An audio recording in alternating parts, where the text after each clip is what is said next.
Assalamualaikum warahmatullahi wabarakatuh.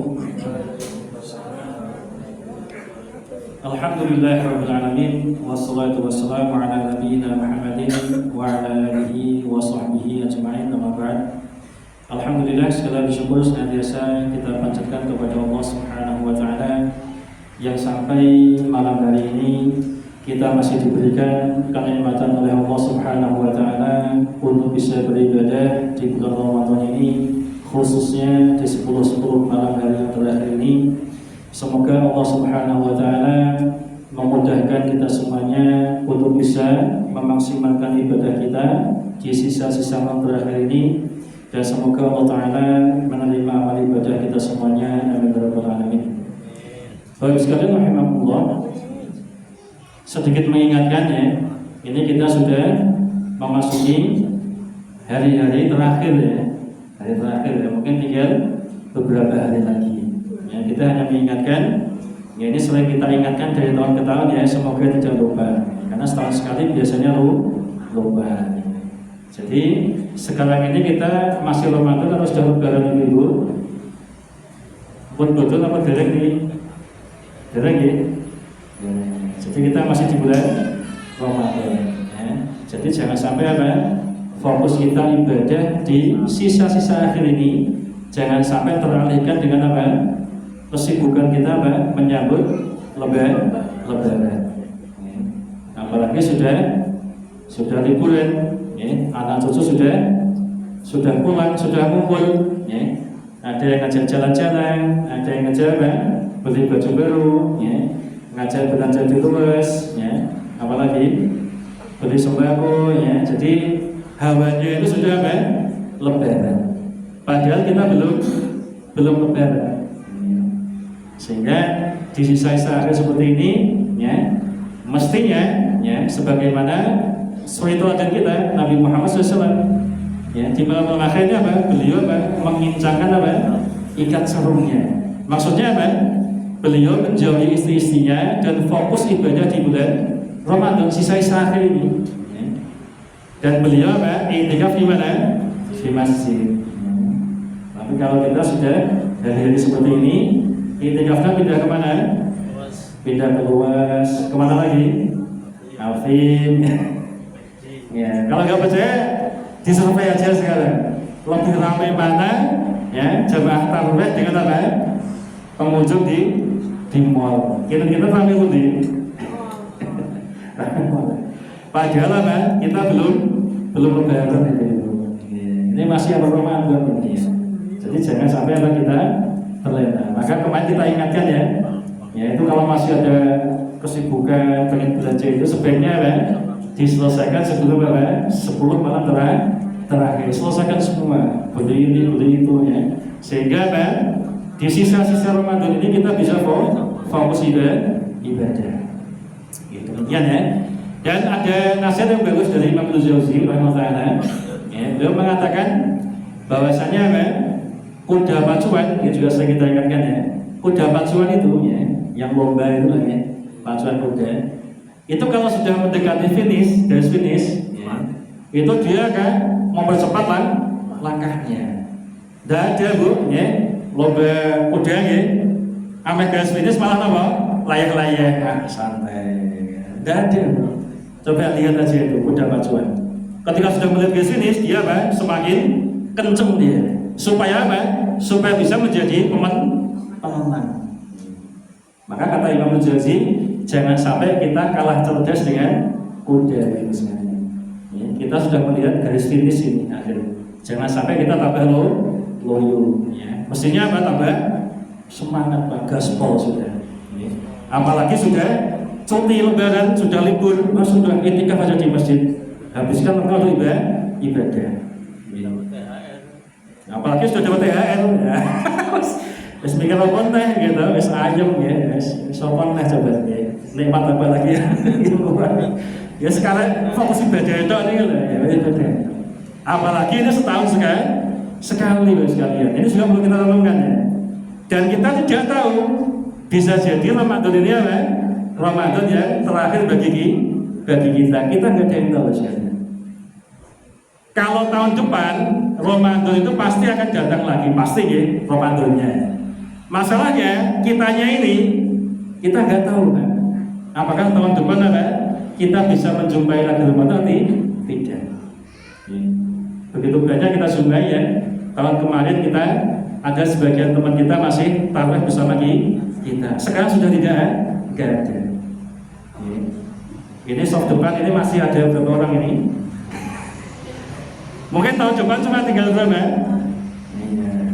Bukan saya, ini jamaahnya biasanya. Biasanya itu jamaahnya dulu. Imamnya itu carry biasanya. Apalagi imamnya masih muda, ini masih lama.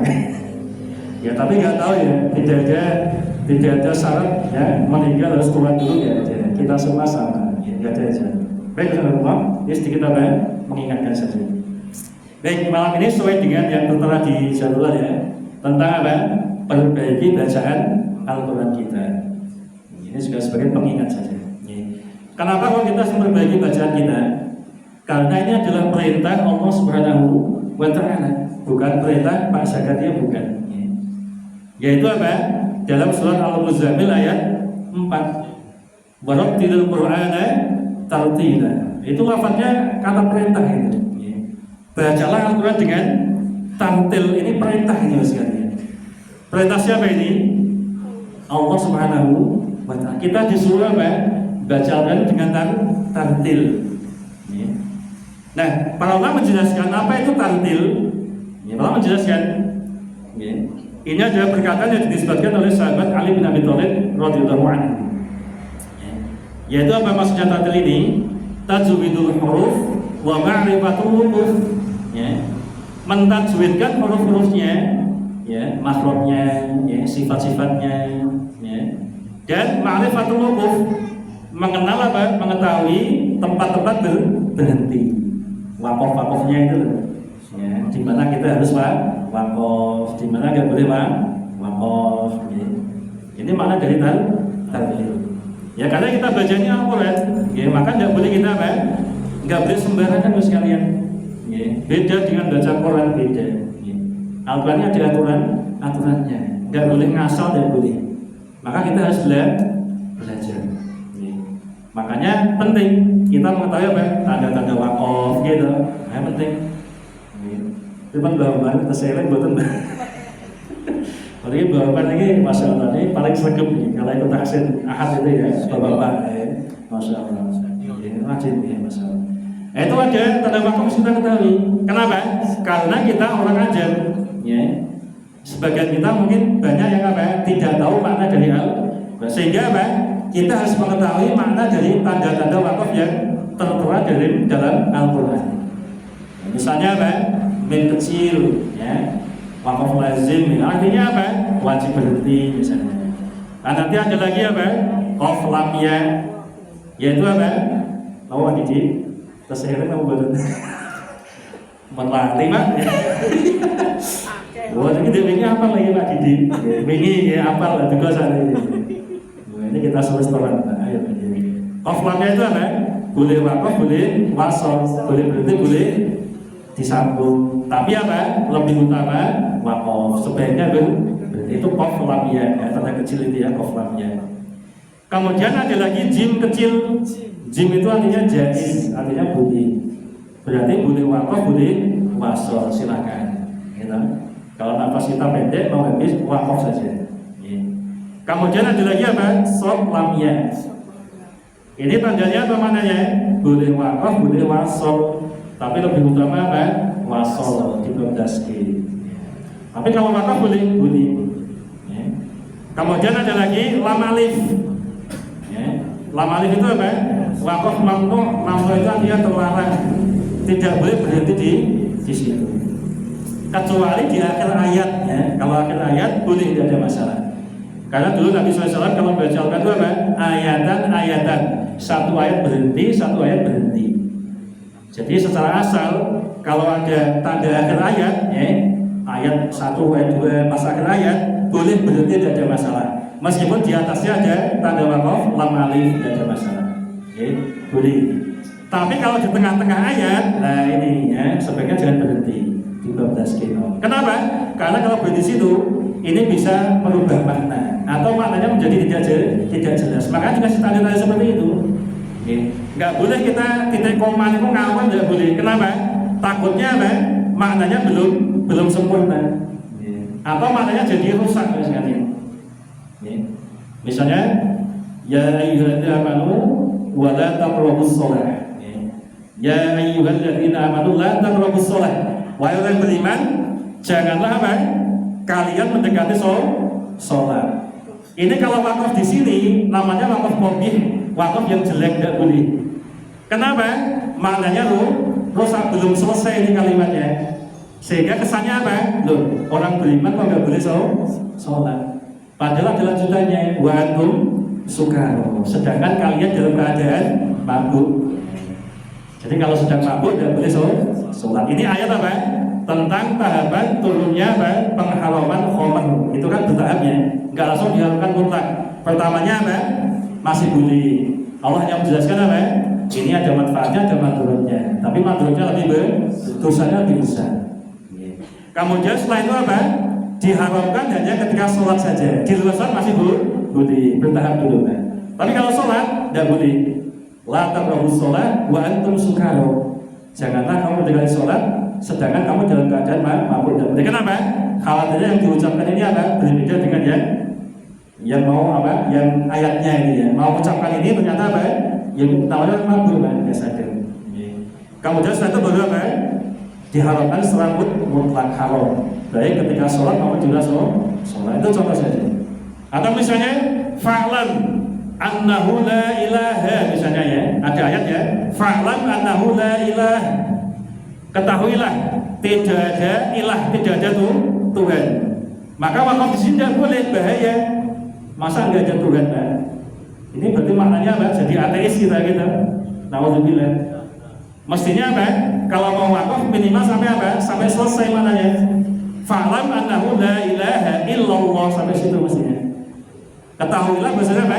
Tidak ada Tuhan yang berhak disembah kecuali hanya Allah. Komanya itu di situ. Jangan komanya itu di mana? La ilaha, la ilah. Tidak ada Tuhan. Wah, ini bahaya. Bisa kufur, perkataan kufur ini ya. Maka ini pentingnya apa? Kita perhatikan apa? Tanda-tanda apa? Wakaf. Karena sekali lagi tadi apa?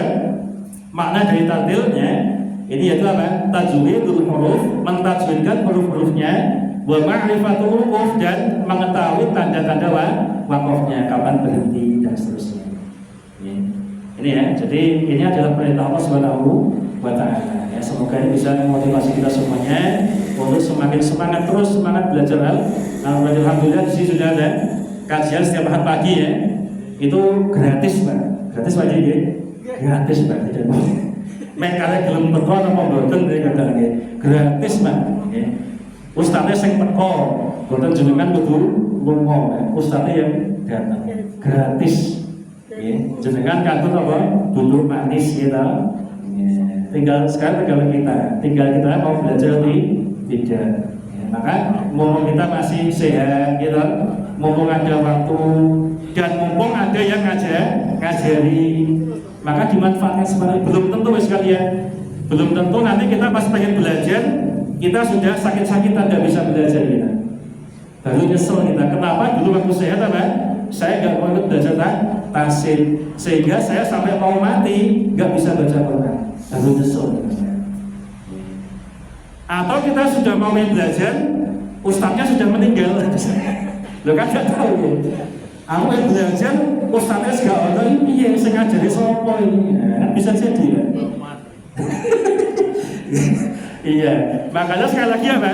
Mumpung kita masih sehat, gitu, masih ada yang ngajari, gitu, masih ada waktu dan kesempatan, ya, maka pergunakan waktu ini. Ya, jangan tunda-tunda nanti sekalian. Sekali lagi apa? Belajar Qurannya adalah kebaikan, bukan aib, ya, bukan aib. Jadi jangan malu untuk berbuat baik. Ya. Kalau jenengan diajak belajar nyopet, nah itu malu kan? Nah, masuk Pak Ustadz nyopet ya izin. Ya. Ayo Pak Zakaria karaoke, wah izin. Pak Ustadz karaoke ya izin. Gusok, gitu. Nah, ini malu yang betul. Tapi kalau diajak ngaji, ayo Pak Didi ngaji tasik, izin apa Pak? Masuk wis tua belajar tajwid itu kayak cah cilik aja. Ini malu yang bukan pada tempatnya. Lo diajak baik kok malu itu loh ya. Ini termasuk malu yang tercela, ya, tidak pada tempatnya. Ya. Maka tidak ada istilah malu untuk belajar, tidak ada istilah malu. Tidak usah gengsi, tidak usah malu. Kalau kita belum bisa belajar tidak apa-apa, tidak ada masalah. Betul-betul ada dibully gitu Pak ini. Insya Allah nggak ada bullying, aman insya Allah. Ya, baik, saya kira demikian ya. Semoga bisa menjadi motivasi untuk kita bersama, ya, khususnya saya pribadi. Semoga bermanfaat. Mohon maaf jika kesalahan. Subhanallah wa bihamdika, asyhadu an la ilaha illa anta, astaghfiruka wa atubu ilaik. Assalamualaikum warahmatullahi wabarakatuh. Waalaikumsalam warahmatullahi wabarakatuh. Semoga kita dengan sholat witir 3 rakaat.